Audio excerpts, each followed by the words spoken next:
I would like to speak about one specific component that we are going to introduce, is the Intel Extreme Mobile Processor 9100. For those of you where it's done, he asked me before what is the headline. The headline for your article tomorrow morning, those of you who didn't write it yet, I know that many of you already wrote it, just waiting for me to say something wrong and then you put the quotation. But for those who haven't got a great quotation, the world's highest performing mobile processor. I'll give you an example.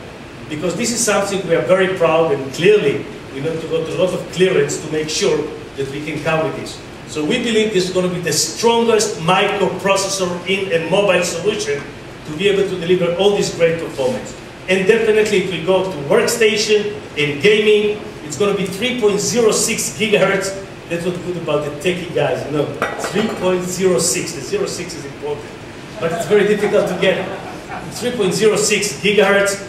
10.66 frontside bus, 6 megabit level 2. This is going to be a very, very strong. And we are going to deliver special software so the enthusiasts that want to play with it will remove the overspeed protection.